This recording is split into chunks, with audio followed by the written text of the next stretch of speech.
내 백성아 너희가 내 말에 화답하여 아멘 할지어다. 성경은 우리가 아멘만 잘해도 하나님께 영광을 돌리게 된다고 고린도서 1장 20절은 이렇게 말씀하고 있습니다.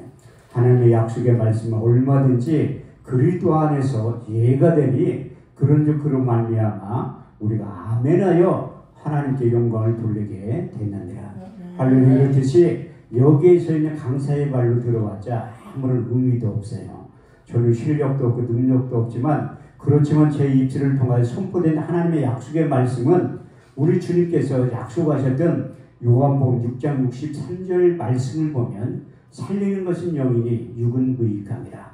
내가 이런 말이 영이요 생명이 될 줄 믿습니다.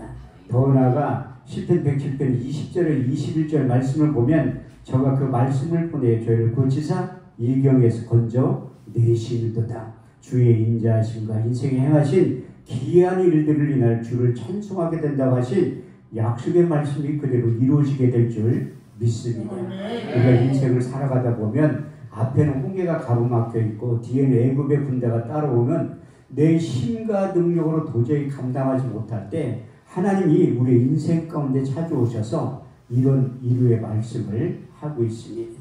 출애굽기 14장 13절에 14절 말씀을 보면 모세가 백성들에게 고하여 이르기를 너희는 두려워하지 말고 오늘날 가만히 있어서 여호와께 너희를 위하여 행하시는 구원을 보라. 너희가 오늘 본 애굽 사람을 영원히 보지 아니하리니 여호와께서 너희를 위하여 싸우시리니 너희는 가만히 있을지어다.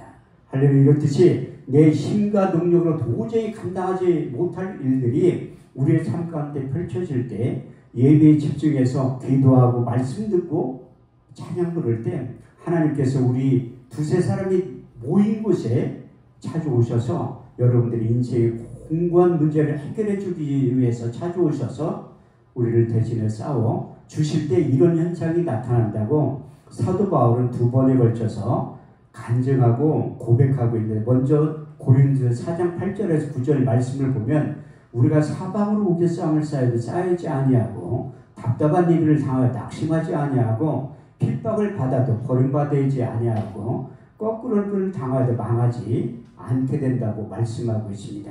예배 한번 잘 드려서 어제나 오늘이나 영원토록 동일하신 그 주님을 만나고 경험하고 체험하고 나면 이 세상과 하나님 나라를 앞당겨서 이 세상과 하나님 나라를 동시에 살아갈 때 바울이 이렇게 간증하고 있습니다. 무명한 자 같으나 유명한 자요, 죽은 자 같으나 보라 우리가 살고, 징계를 받은 자 같으나 우리가 죽임을 당하지 아니하고, 근심하는 자 같으나 항상 기뻐하고, 가난한 자 같으나 많은 사람들을 도와줄 수 있는 능력이 이로부터 임하게 된다고 말씀하고 있습니다. 그래서 우리가 예배에 집중해야 될 이유가 바로 거기에 있어요. 출애굽기 20장 24절 말씀을 보면 내게 토단을 쌓고 그 위에 너희 양과 서로 너희 번제와 화목제를 드려라. 물은 내 이름을 기념하는 것에 내가 강림하여 복을 주리라 약속하신 그 언약의 말씀이 지금도 그대로 나타나게 된다고 성경은 약속하고 있습니다. 지금도 하나님은 예배자들을 찾고 계세요. 우리 주님께서 예배 민주화를 시키면서 사마리아 여인에게 찾아가서 아주 이런 유명한 말씀을 하셨는데, 여러분들 잘 알고 있는 요한복음 4장 23절에 24절 말씀을 보면 하나님께 참으로 예배하는 자들은 신령과 진정으로 예배할 때 보나니 지금이 곧 그때라. 아버지께서는 자기에게 예배하는 자들을 찾으시니라. 하나님의 영이시니 예배하는 자가 신령과 진정으로 예배를 드려야 된다고 이렇게 말씀하고 있습니다. 예배라는 단어가 처음에 어디에 등장하냐면 하나님이 아브라함을 부르시고 독자 이삭을 제물로 바치라고 할 때 예배라는 단어가 등장하고 있습니다. 창세기 22장 5절에서 6절 말씀을 보면 내가 아이와 저기 가서 예배하고 너에게 돌아오리니 이에 아브라함의 번제나무를 가져다가 그 아이 이삭에 지우고 자기는 손에 칼과 불을 가지고 그 아이와 동행했다고 말씀하고 있습니다. 우리 이성과 상식을 도저히 납득하지 않는 그 아들을 번제물로 드리려고 할 때 그 약속의 말씀에 믿음으로 순종한 것이 예배의 시작이라고 말씀하고 있습니다. 그 예배라는 단어가 히브리 원문에 보면 샤라는 뜻인데 두 가지 의미를 내포하고 있습니다. 무릎 꿇고 하나님 앞에 경배하다, 무릎 꿇고 하나님 앞에 복종하다는 뜻의 의미를 가지고 있는데, 하나님 아브라함을 부르시고 독자 이삭을 번제물로 드리라고 할 때 그 약속의 말씀에 믿음으로 순종하는 것이 예배의 시작이고, 그 아비의 말에 묵묵히 군수로 없이 따라가는 그 아들의 기막힌 통경이 성경은 샤와 예배라고 말씀하고 있습니다. 진정한 예배는 철저한 자기 부인과 순종을 담보로 하고 있는데, 그것이 성경이 말하는 예배라고 말씀하고 있어요. 매일매일 예배에 집중했던 사도 바울은 예배의 중요성에 대해서 로마서 12장 1절의 2절 말씀을 통해서 다시 한번 이렇게 강조하고 있는데, 그러므로 형제들아 내가 하나님의 모든 자비하심으로 너희를 권하노니 너희 몸을 하나님이 기뻐하시는 거룩한 산제사로 드려라. 이는 너희 드릴 영적 예배니라. 너희는 이 세대를 본받지 말고 오직 마음을 새롭게 함으로 변화를 받아 하나님의 선하시고 기뻐하시고 온전하신 뜻이 어디에 있는지 예배를 통해서 신앙의 암을 활짝 열어지게 된다고 말씀하고 있습니다. 우리가 예배를 잘 드리면 나와 하나님과의 관계에 대해서, 정체성에 대해서 정확하게 깨달아 볼 수 있는 그 안목이 열리게 된다고 말씀하고 있습니다. 창세기 1장 27절에서 28절 말씀을 보면 나와 하나님과의 관계에 대해서 이렇게 정의를 내려주고 있습니다. 하나님이 하나님의 형상대로 사람을 창조하시되 남자와 여자로 창조하시고 그들에게 복을 주시며 이르시되 생육하고 번성하여 땅에 충만하라. 땅을 정복하라. 바다의 고기와 공중의 새와 땅에 움직이는 모든 생물들 다스릴 수 있는 능력을 이미 우리에게 주셨다고 말씀하고 있습니다. 창세기 2장 7절 말씀을 보더라도 나와 하나님과의 관계에 대해서 이렇게 말씀하고 있는데, 하나님의 흙으로 사람을 지으시고 그 후에 생기를 불어넣으시니 사람이 생명이 되었다고 말씀하고 있습니다. 시편 기자는 창세기 1장과 2장 말씀을 인용하면서 우리와 하나님과의 관계에 대해서 4번에 걸쳐서 정의를 내려주고 있습니다. 먼저 시편 2편 7절 말씀을 보면 내가 내 영을 보내노라.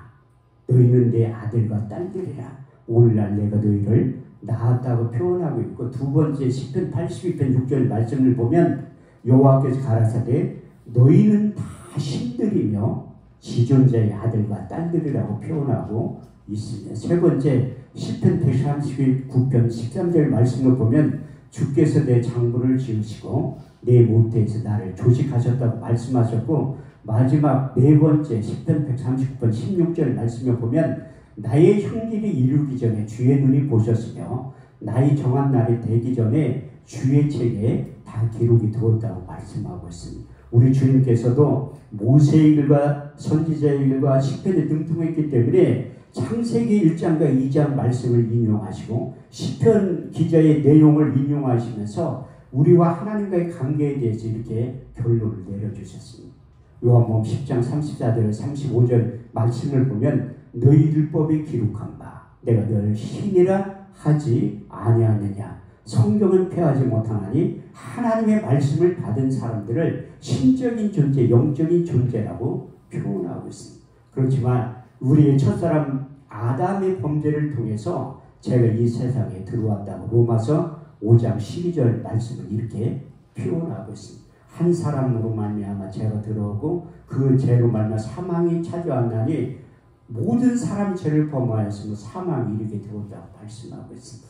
그래서 우리의 인간 속에 내면에 깊게 있던 하나님의 영이 떠났다고 표현하고 있습니다. 창세기 6장 3절 말씀을 보면 여호와께서 가라사대 나의 영이 영원히 사람과 함께하지 아니하리니 이는 그들이 육체가 됨이라. 그러나 그들의 날은 120년이 될 것이라. 이어서 한 절 건너서 창세기 6장 5절 말씀을 보면 하나님께서 사람 지으셨음을 한탄하셨다고 말씀하고 있습니다. 사람의 죄가 세상에 관영한가 그 모든 계획과 생각이 항상 악한 것 뿐임을 아시고 사람 지으셨음을 한탄하셨다고 하나님께서 말씀하셨어요. 그래서 하나님이 우리 인간들 너무나 사랑하셔서 하나님의 영이 떠났기 때문에 하나님과 소통이 되지 않은 거예요. 그래서 세상 속에는 잘 들리는데 영의 소리, 하나님의 음성이 들리지 않는 그 이유가 무엇인가 하면 우리 내면 가운데 완악함만 단단한 마음, 영혼의 갓길이 있기 때문에 세상 소리는 너무나 잘 들리는데 영의 소리, 하나님의 음성은 들리지 않는다고 말씀하고 있습니다. 그래서 하나님께서 전략을 바꾸셔서 우리 육체 가운데 떠났던 하나님의 영이 선지자를 통해서 새롭게 보내주신다고 말씀하고 있습니다. 그게 대표적인 선지자 이사의 선지자의 입술을 통해서 이사 32장 15절 말씀을 보면 마침내 성령을 위에서부터 부어주리니 광야가 아름다운 밭이 되고 아름다운 밭이 살림으로 변하게 될 것이다. 여러분들이 잘 알고 있는 요엘 선지자의 입술을 통해서 요엘서 2장 18절에 19절 말씀을 보면 그 위에 내가 내 신을 남종과 여종들에게 부어주리니 너희 자녀들은 장래를 말할 것이요 너희 젊은 환상을 보고 너희 늙은이는 꿈을 꾸게 될 것이야. 그래서 성령이 우리 육체 가운데 전차고 들어오는 게 그만큼 중요하기 때문에 우리 주님께 제자들을 모아놓고 마지막 고별설교 요한복음 14장, 15장, 16장에 걸쳐서 4번에 걸쳐서 보혜사 진리의 성령에 대해서 언급하고 있습니다. 그 보혜사라는 뜻 헬러 원문에 보면 변호자, 이로자, 곁에서 도와주신 자로 표현하고 있는데 첫 번째 제자들에게 이런 말씀을 하십니다. 내가 아버지께 구하고 있으니 그가 또 다른 보혜사를 너희에게 주사 영원토록 너희와 함께 있게 하시리니 저는 진리의 영이라. 이 세상 능히 저를 받지 못하나니 이는 저를 보지도 못하고 알지도 못하니라. 그러나 너희는 저를 아나니 저희는 너와 함께 거하시니 또 너희 속에 계시겠습니다. 두 번째는 요한복음 14장 26절 보혜사 곧 아버지께로부터 너희에게 보내실 성령 그가 너희에게 모든 것을 가르치시고 내가 말한 모든 것을 생각나게 하실 것이라. 세 번째 요한복음 15장 26절 아버지께로부터 너희에게 보낼 보혜사 곧 아버지께로부터 나오시는 진리의 성령이 오실 때에 그가 나를 증거하실 것이요. 그분이 오셔야지만 우리 주님께서 하신 말씀이 생각이 나고 그분이 오셔야지만 우리 예수님에 대해 정확하고 자세하게 가르쳐 준다고 말씀하고 있습니다. 제가 집회가 끝나면 많은 젊은 목사님들이 찾아와서 목사님 IQ가 도대체 몇이냐고 물어봐요. 어떻게 그렇게 성경을 줄줄줄 외워서 이렇게 말씀 전해가는데 요한복음 14장 26절 말씀대로 이루어져서 그래요. 보혜사 곧 아버지께로부터 너희에게 보내실 성령 그가 너희에게 모든 것을 가르치시고 내가 말한 모든 것을 생각나게 하실 것이라. 그분이 오시면 생각나게 하는 게. 그래서 하도 제가 양평기도 집회를 많이 할 때 목사님들이 IQ 검사 좀 한번 해보라고 하더라고요. 근데 한번 해본 적이 있어요. 근데 결과가 200이 나왔어요. 놀래지 않아요. 여기는 IQ가 다 250인 이상 분들만 계신 이 IQ가 120만 돼도 상당히 좋은 거예요. 그런데 결과가 200이 나왔다니까. 근데 저 혼자 검사한 게 아니라 우리 딸하고 같이 검사했는데 합쳐서 200이라는 거예요. 우리 딸보다는 IQ가 낮을 테지. 근데 하나님께서 저를 그쪽 영역으로 부르셔가지고 몇 번만 읽으면 암송하게 된 거예요. 그래서 제가 이제 그 일을 간증하려면 구약시대에는 하나님께서 예배를 그 성령이 임한 것이 아니라 모세를 통해서 거룩한 간을 만든 다음에 사람의 몸에 부을 때 이로부터 능력이 임하는 거예요. 출애굽기 30장 20절에서 29절 말씀을 보면 여호와께서 모세에 일러 가라사대 너는 상등 한 통을 취하되 액체 물약 500세겔과 그 반수 한 그릇 입게 250세겔과 창포 250세겔과 계피 500세겔을 송수의 세겔기로 하여 감람기름 한 친을 취하여 그것으로 거룩한 가면을 만들 때 향을 제조하는 법대로 한 그릇을 만들지니 그것이 거룩한 간유가 될지라. 너는 그것을 해막과 증거계에 바르며 상과 그 모든 기구며 물두번과 받침대에 바르라. 그것들을 거룩하게 지성물로 구별하라. 물을 이것에 접촉하는 곳마다 거룩하게 구별되리라. 하나님께서 모세를 통해서 거룩한 간유를 만드는 방법을 자세히 가르쳐 준 다음에 그것을 기구에 발랐을 때 지성물로 구분이 된다고 말씀하고 있습니다. 이 참된 교회 안에도 보이지 않는 거룩한 간유가 칠해주고 발라져 있기 때문에 물건이라고 하지 않고 성물이라고 하는 이유가 바로 거기에 있어요. 여러분들이 이 안에 있는 종이컵 하나라도 하나님의 물건 성분이기 때문에 소중히 여겨야 될 줄 믿습니다. 그런데 그 거룩한 간유를 사람의 몸에 보면 이로부터 왕의 능력, 제사장의 능력, 선지자의 능력이 임하게 된다고 말씀하고 있습니다. 출애굽기 30장 30절 말씀을 보면 너는 그것을 아론과 그의 아들들에게 발라 그들로 거룩하게 하고 제사장의 직분을 행하게 된다고 말씀하셨고, 열왕기하 9장 3절 말씀을 보면 기름병을 가지고 와서 그 머리에 부으며 이르기를 여호와의 말씀에 이스라엘 왕이 된다고 말씀하고 있습니다. 세 번째 열왕기상 19장 16절 말씀을 보면 너는 엘리사에게 기름을 부어 선지자의 직분을 행하게 된다고 말씀하고 있습니다. 이 거룩한 간유를 만든 다음에 사람의 몸에 보면 왕의 능력, 제사장의 능력, 선지자의 능력이 임하고 기후에 칠해줄 발라질 때 거룩한 지성물로 바뀌어지게 된다고 말씀하고 있는데, 근데 하나님 덧붙여서 이것을 함부로 만드는 자나 타인에게 몸에 붙는 자는 그 백성 중에서 끊쳐지게 된다고 경계에 말씀도 하셨어요. 요즘 말로 표현하면 하나님께 기름 부음 사역자로 부르지 않는데 그 사역을 흉내내거나 한 사람들은 그 백성 중에 끊쳐지게 된다고 경계에 말씀도 하고 있습니다. 출애굽기 30장 31절에 33절 말씀을 보면 이것은 너희 대대로 거룩한 관연이 사람의 몸에 붙지 말며 이 방법대로 이와 같은 것을 만들지 말라. 이것은 거룩하니 너희는 거룩히 여기라. 무릇 이와 같은 걸 만드는 자나 타인의 몸에 붙는 자는 그 백성 중에서 끊쳐지게 될 것이라. 사역자들은 이 약속의 말씀을 명심하고 육의 신비에 새겨야 할 줄 믿습니다. 그리고 오늘 본문 말씀을 보면 사울에게 거룩한 간유를 만들고 그것이 위로부터 부을 때 이로부터 능력이 임하는 장면에 대해서 기록되어 있습니다. 내게는 여호와의 크게 임하리니 너도 그들과 함께 예언을 하고 변하여 새 사람이 되리라. 그래서 그 예언이 원래 히브리 원문에 보면 대원이라고 하는 거예요. 성경 전체 173절을 떠나지 않는 거예요.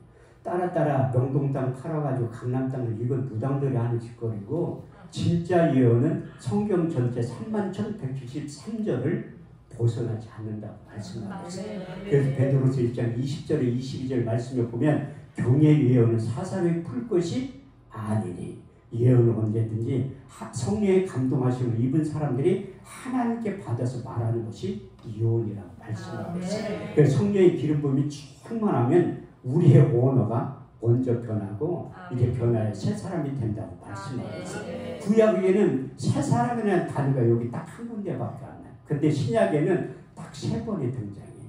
누가 기록했을까? 변화해 새 사람 된 주인공이 기록을 하는 거예요. 그 사람 누군가 하면 사도 바울이라고 3번에 걸쳐서 본인 스스로가 이렇게 새 사람이 되었다고 고백하고 간증하고 있어요. 그렇지만 그 전에 누구든지 그리스도 안에 있으면 새로운 피조물이라. 이전 것은 지나갔으니 보라 새 것이 되었다고 말씀하고 있습니다. 누구든지 예수님을 만나면 변하여 새 사람이 되어서 제2의 즉 제3의 인생을 다시 시작하게 된다고 성경은 말씀하고 있는 그 주인공이 대표적으로 사도 바울이라고 말씀하고 있습니다. 첫 번째 골로새 3장 10절 말씀을 보면 새 사람이 입었은 자기를 창조하신 자의 형상을 쫓아 지식에까지 새롭게 하며 입는 자가 된다고 고백하고 있고, 두 번째 에베소 2장 15절 말씀을 보면 원수된 것 곧 계명에 속한 의문의 율법을 자기 육체로 폐하셨으니 이는 이 둘로 자기 안에서 새 사람을 지어 화평하게 하시고, 세 번째 에베소 4장 21절에 24절 말씀을 보면 진리가 예수 안에 있는 것 같이 과연 그에게서 듣고 그에게서 가르침을 받았을진데 너희는 유혹의 욕심을 따라 썩어져가는 구습을 벗어버리고 의와 진리와 거룩함으로 지으심을 입은 새 사람을 입으라고 말씀하고 있습니다. 사도 바울이 자기 행위로 새 사람이 되려고 노력했지만 안 된다는 거예요. 그래서 그리스도 안에 있으면 의와 진리와 거룩함으로 지으심을 받은 새 사람을 입으면 변화해 새 사람이 된다고 성경은 말씀하고 있습니다. 사도 바울이 다메섹 도상에서 인격적으로 우리 주님을 만난 거예요. 근데 사도 바울의 출생의 비밀에 대해 성경은 이렇게 빌립보 3장 5절에 6절 말씀을 통해서 기록하고 있는데, 요즘 말로 표현하면 금수저를 물고 태어난 사람이다. 저하고 출생의 비밀이 너무나 출발점부터 다른 거야. 빌보 3장 5절에서 6절 말씀을 보면 내가 난 지 8만의 할례를 받고 이스라엘 족속의 베냐민 지파요. 히브리인 중에 히브리인이요.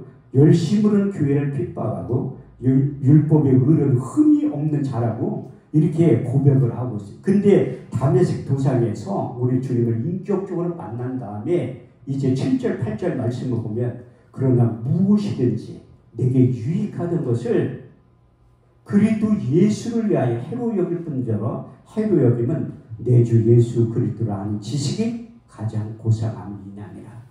내가 그를 인해 모든 것을 벗어버리고 배설물을 여기면 그리스도가 없고 그 안에 나를 발견했기 때문에 그가 우리 주님을 만난 다음에 첫 번째 신앙 고백이 갈라디아서 2장 20절 말씀이에요.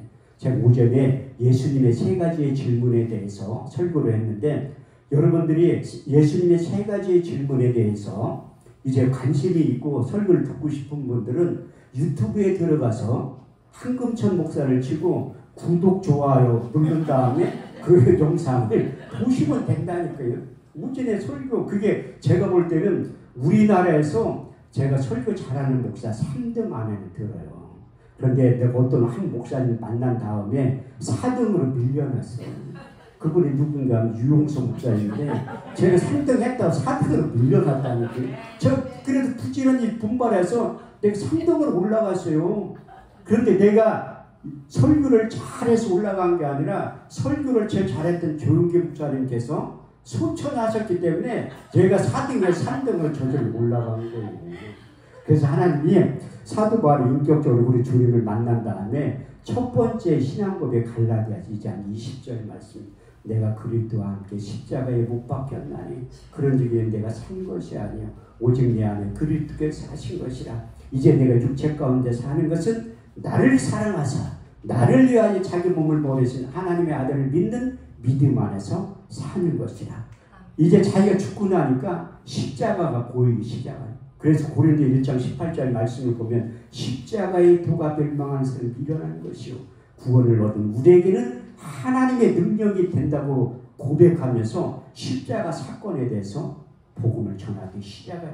그 두 번째 신앙 고백이 로마서 14장 8절에 그건 우리 주님을 만난 다음에 이제 1차 전도 여행을 마치고 2차 전도 여행을 마치고 3차 전도 여행을 마치고 로마서와 고린도 전후서를 기록했는데 이 로마서 14장 8절 말씀을 보면 두 번째 신앙 고백이 우리가 살아도 주를 위하여 살고 죽어도 주를 위하여 죽나니 우리가 사나 죽으나 다 주의 것이라 고백한 다음에 세 번째 마지막 신앙 고백이 제가 저에게도 이 신앙 고백 안에 들어가는 사도행전 20장 22절에 22절 에베소 교인들과 작별 인사를 하면서 예루살렘에 올라간다는 거예요. 우리 주님께서도 십자가 사건을 앞두고 마태복음 16장 21절에 24절 말씀을 보면 내가 예루살렘에 올라가서 대제사장과 서기관과 바리새인들에게 죽임을 당하고 많은 고난을 당하고 죽임을 당한 다음에 사흘 만에 살아날 것에 대해서 이제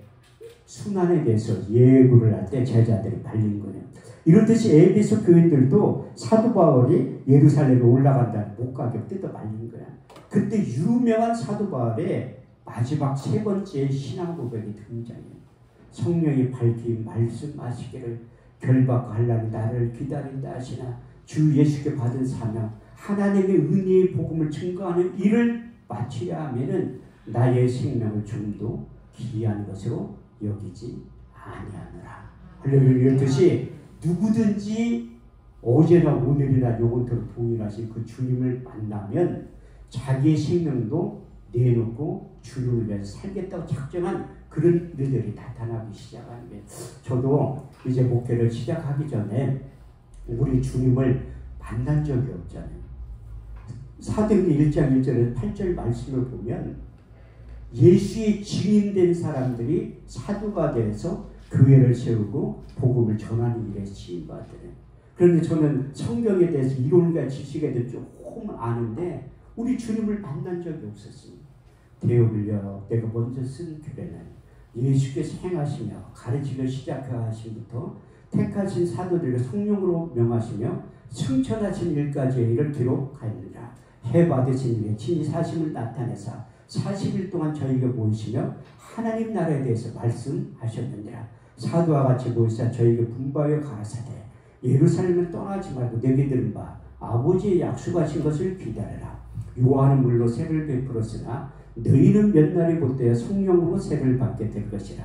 저희가 모였을 때 예수께 여쭤아 가로되 주께서 이스라엘 나라를 회복하심이 이때니까 하니 예수께서 가라사대 때가 귀하는 아버지의 자기의 권한에 두었으니 너희 알 바 아니요 오직 성령이 너에게 임하시면 너희가 권능을 받고 예루살렘 온 유대와 사마리아 땅끝까지 이르러 내 증인 될 것이라. 그 증인이라는 게 헬라 원문에 보면 말투스인데 나는 주님을 만난 적이 없잖아요. 이증하면서 목회를 못할 것 같아서 제가 성서 현장 연수를 갔다 온 거예요. 남들은 성지순례라고 하는 저는 고급 단어를 좀 써가지고 성서 속의 현장 연수를 갔다 온 거야. 딸내미 초등학교 다니는 아이를 데리고 갔다 왔는데 비아돌로보사 그 빌라도 법정에서 골고다의 길을 건너가면서 올라가기 전에 그 같이 갔던 전도사님 인솔자가 기도하고 싶은 사람이 있으면 손 들라고 하더라. 내가 손을 들고서 기도를 하려고 하니까 우리 딸내미 내 손을 팍 치더니 아빠 창피하게 왜 아빠가 기도를 해. 옆에 목사님들 많은데 나는 꼭 하고 싶더라. 그래서 이사 53장 1절에 6절 말씀을 묵상하기 시작하는 거예요. 우리의 전하는 것을 누가 믿으느뇨. 여호와의 발에 네게 나타났느뇨. 그는 주 앞에서 자라나기를 요는 순 같고 마른 땅에 나온 줄기 같아서 고운 모양도 없고 풍채도 없은즉 우리 보기에 흠모할 만한 아름다운 것이 없도다. 그는 멸시를 받아서 사람에게 실어버린 바 되었으며 강구를 많이 겪었으며 질구를 안 자라. 마치 얼굴을 가리고 사람을 바라보지 않음을 받는 자 같아서 멸시를 당하였고 우리도 그를 기이 여기지 아니하였도다. 그는 실로 우리의 질고를 지고 우리의 슬픔을 당하였거늘 우리는 생각하기를 그는 징벌을 받아서 하나님께 맞으며 고난을 당한다 하였노라. 그가 찔림은 우리의 허물을 인하며 그가 상함은 우리의 죄악을 인하니라. 그가 징계를 받은 우리가 평을 누리고 그가 채찍에 맞은 우리가 나음을 입었도다. 우리는 다 양 같아서 그를 행하여 각기 제 길로 갔거늘 여호와께서 우리의 무리의 죄악을 그에게 담당시키셨도다. 할렐루야. 이렇듯이 그 약속의 말씀을 묵상하니까 약 40명의 목사님들이 다 울기 시작하는 거예요. 근데 여기는 우는 사람 한 명도 없잖아.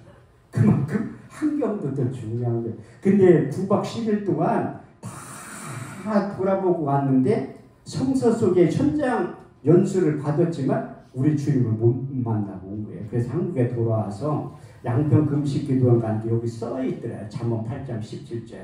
나를 사랑하는 자, 나의 사랑을 입으며 나를 간절히 찾는 자가 나를 만나게 될 것이다.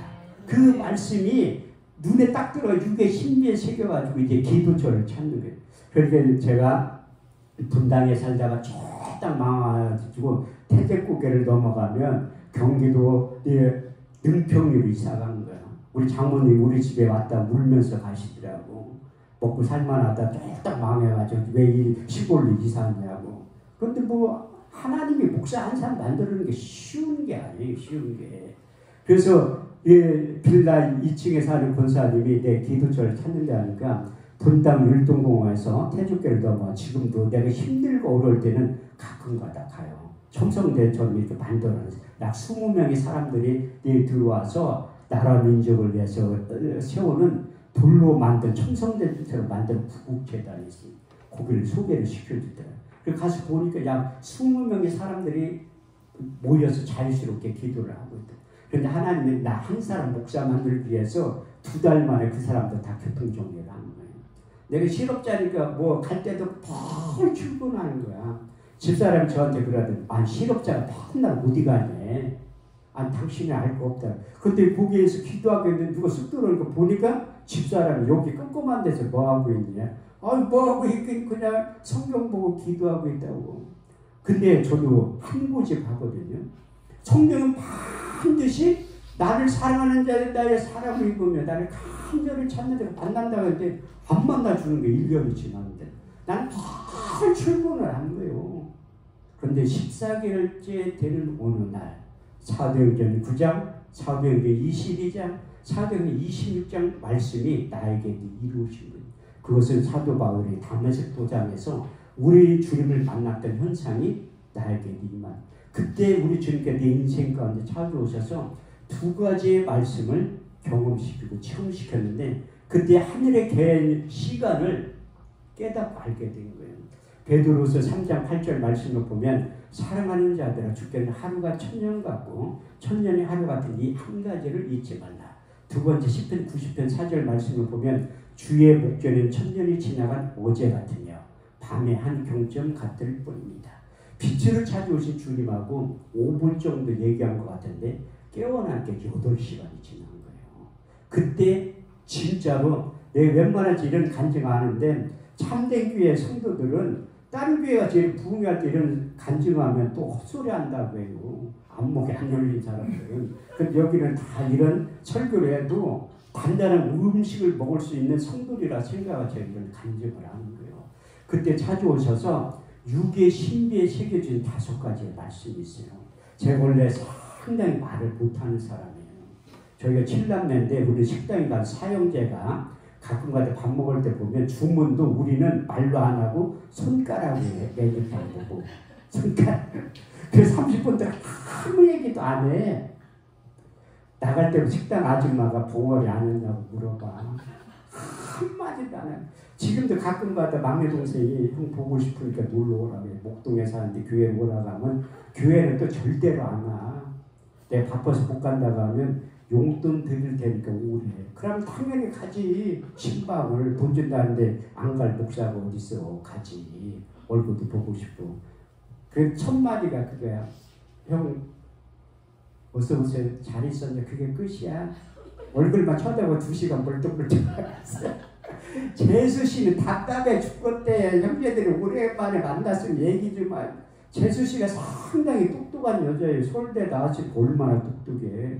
그러니까 60 넘으니까 똑같아. 중학교 나온 큰 누나랑 학력에 평준화 돼가지고 오히려 물어봐. 중학교 나온 누나한테.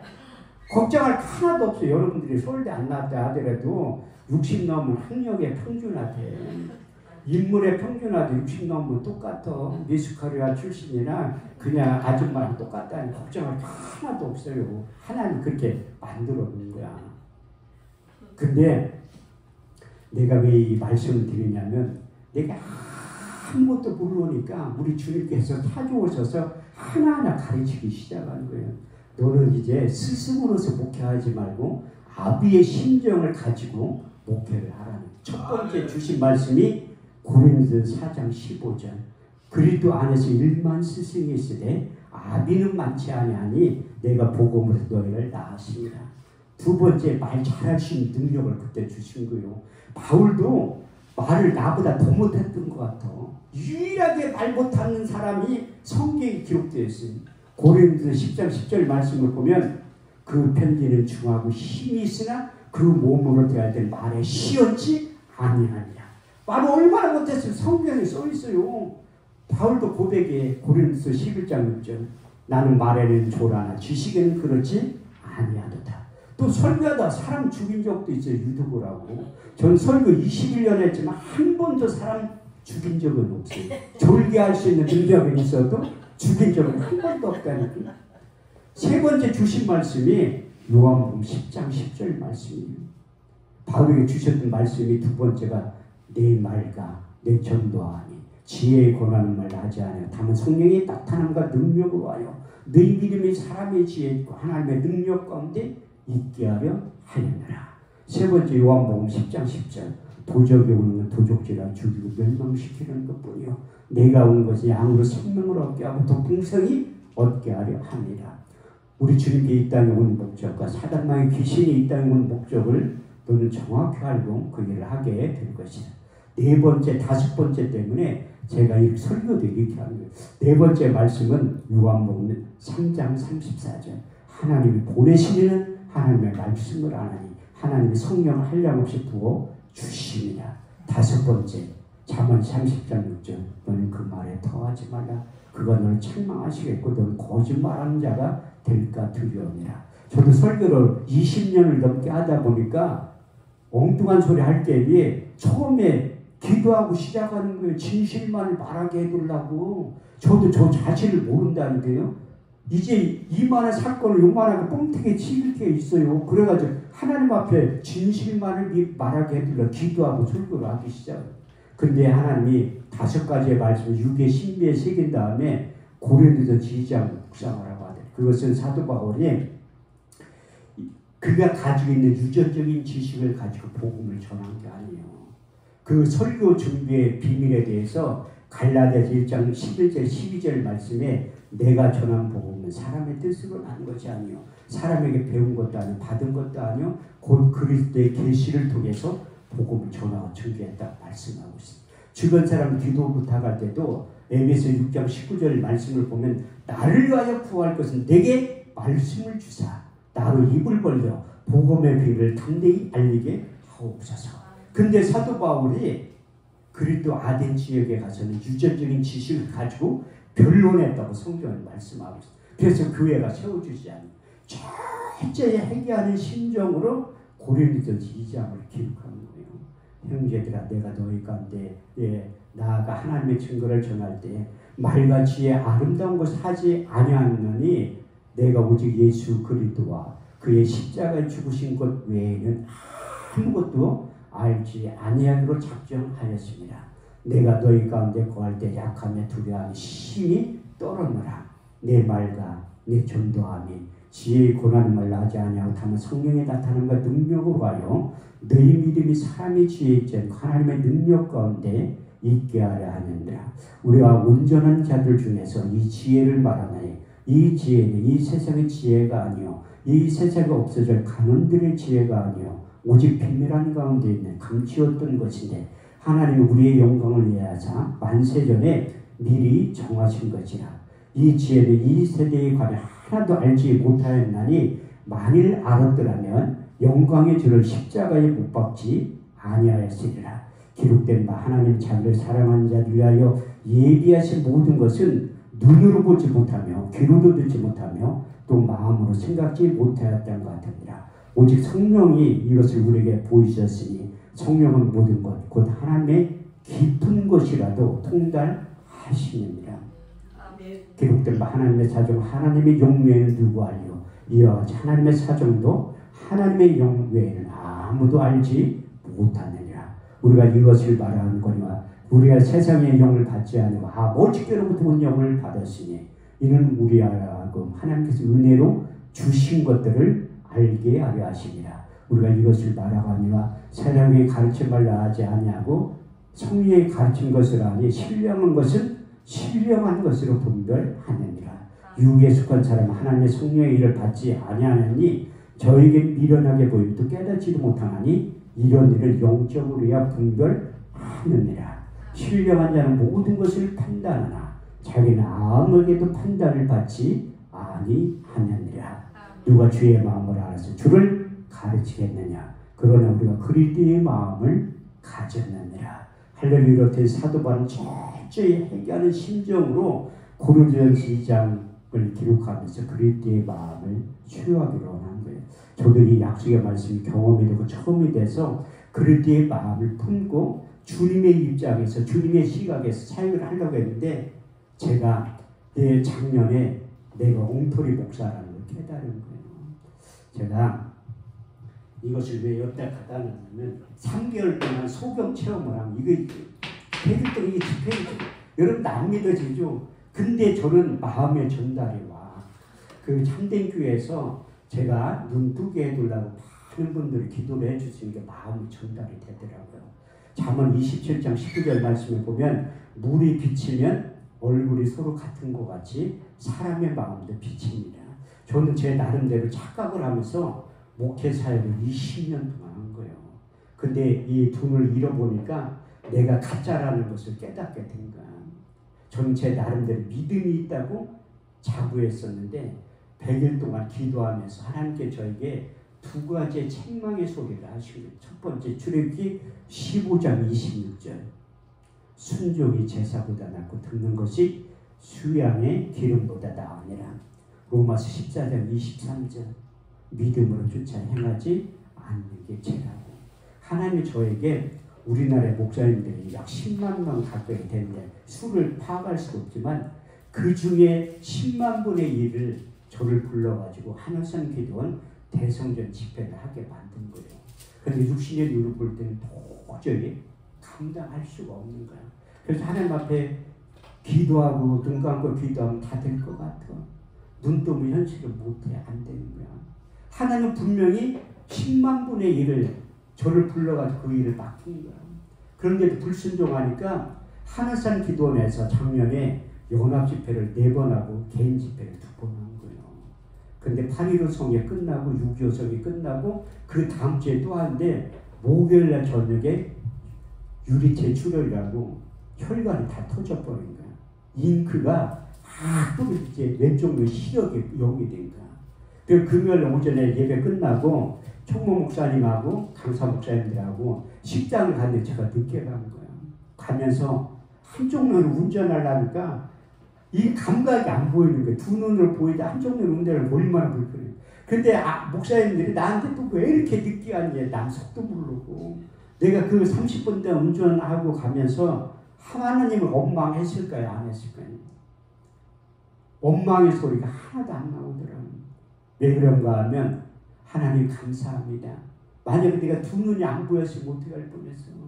한쪽 눈이라도 보게 해주셔서 감사합니다. 이게 저희 솔직한 고백이고 신앙이었어. 내가 나름대로 믿음이 있으니까 이런 고백도 한다고 착각 속에 산 거야. 근데 보름 뒤에 한쪽 눈만 이제 시력을 잃어버린 거예요. 안 보이니까 너무 불편해. 제가 기도를 얼마나 안 하면 두 눈 멀게 하면서 무릎 꿇게 하셨을까요? 제가 오전에 설교할 때 성경을 얼마나 안 읽으면 코로나19가 처음 시작할 때 자가격리 모 지역에 왔었어. 언론에서 떠들썩 할 때 8시, 9시, 2시에 거기 계속 나왔었잖아. 그 중심에 제가 있었어요. 근데 언론사 기자들의 눈과 귀를 가로막아가지고 다른 사람들은 다 나오는데 나만 안 나와. 제가 거기에서 설교했었어요. 3층 모아놓고 설교했는데 제 이름만 쑥 빠진 거예요. 근데 화성시청에 연락이 왔대요. 거기 갔다 오셨죠? 물어보더라고요. 어떻게 알았냐니까 핸드폰 위치 추적하면 다 나온다는 거야. 빨리 가서 코로나19 검사를 받아. 제가 성경을 안 읽으니까 정부에서 40만 원 용돈 줬어요. 자가격리 한다고. 또 택배로 먹을 것 이만큼 보내왔대. 그거 먹으면서 14일 동안 성경 일독을 다 읽고 복음서까지 다 읽은 거예요. 그리고 하나님 나를 사랑한 게 뭐냐면 기도를 안 하니까 돈은 벌게 하고 기도하게 만든 거야. 이게 소격이 되니까요. 미사여구도 없어. 하나님 나 좀 살려주세요. 하나님 나 좀 살려주세요. 하나님 내 눈을 열어서 보게 해주세요. 내 눈을 열어서 보게 해주세요. 근데 제 나름대로 믿음이 있다고 자부했었거든요. 고린도 13장 5절 말씀에 보면 내가 믿음이 있는가 내 자신을 시험하고 확증해보라고 했잖아요. 저 자신을 믿음이 있다고 생각했는데 한월산 기도원 집회를 막상 하라고 하니까 두려움이 오는 거야. 예산이 4,800만 원 들어가지. 예산뿐만 아니라 300명의 사람들 어떻게 동원해. 그건 숙식도 50명도 수용을 못해요. 그런데 300명을 동원해서 어떻게 할까.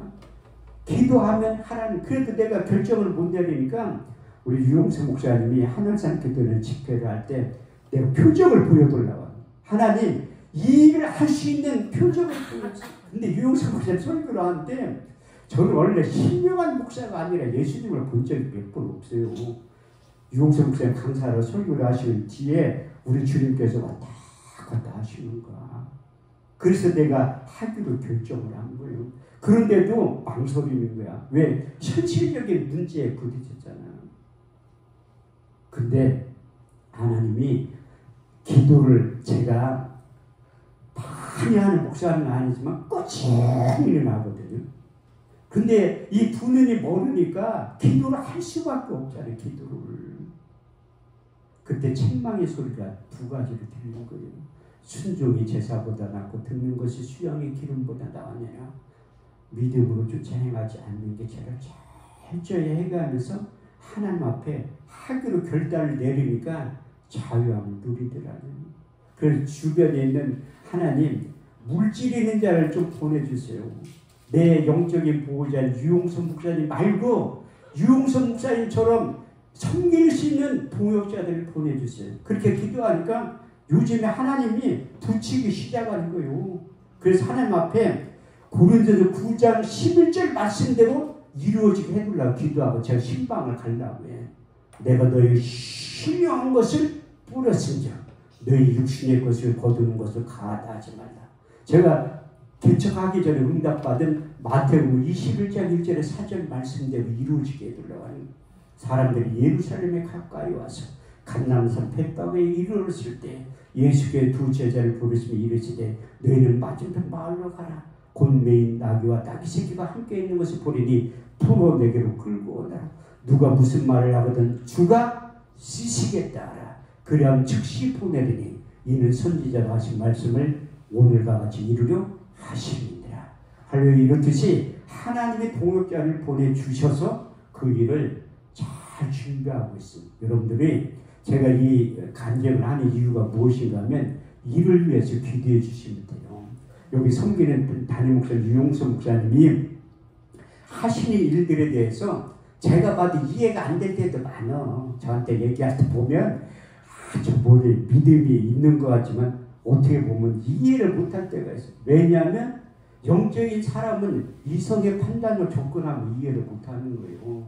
아모스 3장 7절 말씀에 보면 주 여호와께 자기의 비밀을 그 종 선지자를 밝히지 아니하고서는 결코 행하심이 없다고 말씀하고 있습니다. 그래서 저도 기도원과 교회를 운영할 때 일단 내 말을 들으라고 해요.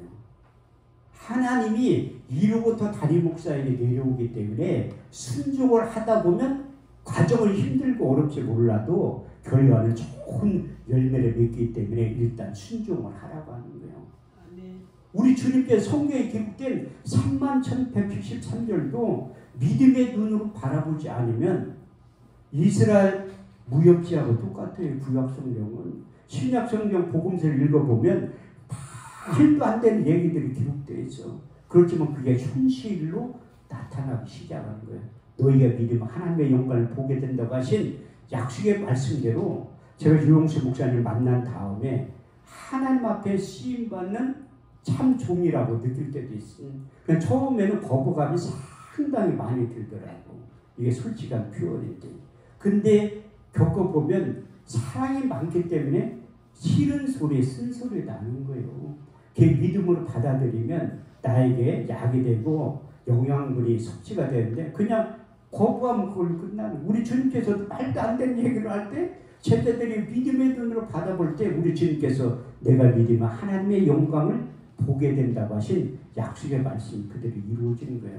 그래서 제가 참된 교회에 와서 느낀 게 뭐냐면 디모데전서 2장 4절 말씀과 사도행전 2장 47절 말씀대로 하나님 나라에 확장되기 위해서 이 교회를 유용수 목사님 담임으로 세웠다는 걸 제가 느끼게 된 거예요.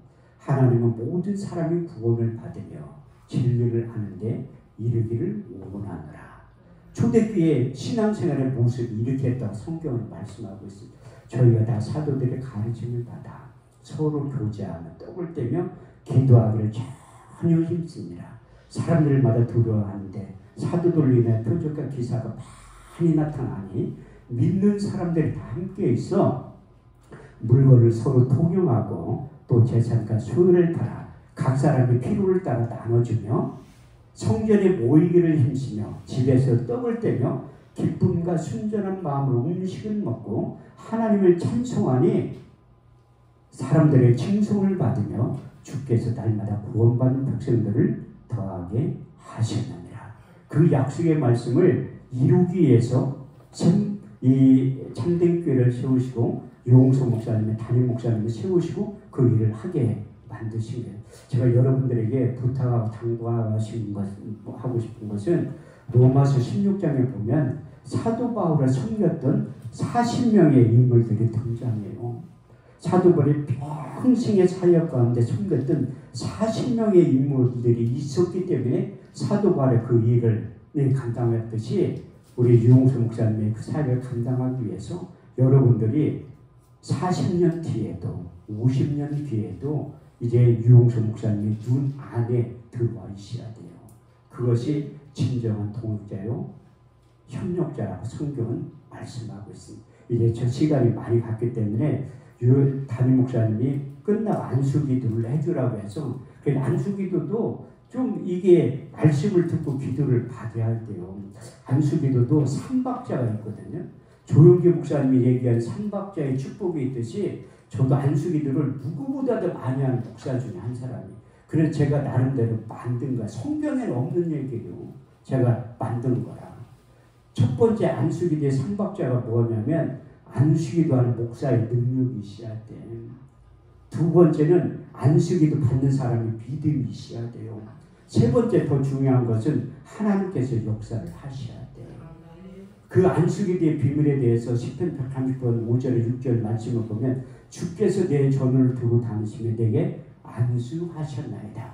이 지식이 너무 기한이 높아서 내가 능히 감당치 못하겠다. 그래서 모세가 눈의 아들 요셉에게 안수할 때 이런 능력이 임했다고 말씀하고 있습니다. 신명기 34년 9절 말씀을 보면 모세가 눈의 아들 요셉에게 안수하였으므로 그에게 지혜신 충만하니 이스라엘 자손은 모세에게 명하신 대로 요셉의 말을 순종하였더라. 사도 바울도 영적인 아들 디모데에게 이런 권면의 말씀을 하신 거예요. 디모데 후서 1장 6절 말씀을 보면 내가 나의 안수함으로 내 속에 있는 하나님의 인사가 다시 불을 듯하게 일어나게 된다고 말씀하고 있습니다. 그래서 저는 안수기도 할 때 머리에 손 살짝 대고 해요. 여자분들은 싫어해. 머리 꽉 누르면 파마머리 눌린다고 싫어해. 남자들은 상당히 조심을 해야 돼요. 잘못해서 머리를 꽉 누르면 가발 벗겨져. 그래서 살짝 대고 한다니까. 그 여러분들이 웃을 일이 아니라니까. 이 하나님의 손에 쑥 나타나면 또다 믿는 것처럼 느껴져요. 왜냐하면 성령의 기름 부음이 임하면 쓰러지는 현상이 거기에 있어. 제가 지지난주에 그 하늘산 기도원 개인 집회할 때 난리가 난 거야. 성령의 기름 부음이 그런 모습을 처음 본 사람들은 김용숙 목사부터 놀래더라고. 제가 얌전하게 있다가 그렇게 하나님과 감동과 사역을 한번 해보니까 깜짝 놀라는 거야. 그 하늘산 기도 대성령 집회할 때도 유홍수 목사님 주강사랑 마음껏 하시라고 한 거예요. 마음껏. 왜? 아니 임대료를 1,000만 원이나 주고 하는데 눈치 보면 살 게 뭐가 있어요. 마음대로 그 마음껏 사역을 하고 싶어서 1,000만 원 그 대관료 주고 하는 건데 저도 사역을 하려고 해요. 왜냐하면 기도원에 모인 사람들은 하나님께서 일하신 임재의 현장 속으로 들어가야 됩니다. 양평 기도원 집회 한참 많이 할 때는 천국에 갔다 온 사람이 90명이 넘었어요. 셋째 한 해 갔다 온 사람.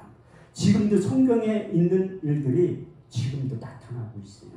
고린도 12장 1절 4절 말씀을 보면 내가 무익한 부득불 자랑하느니 주의 한상과 계시를 말하노라. 내가 그리스도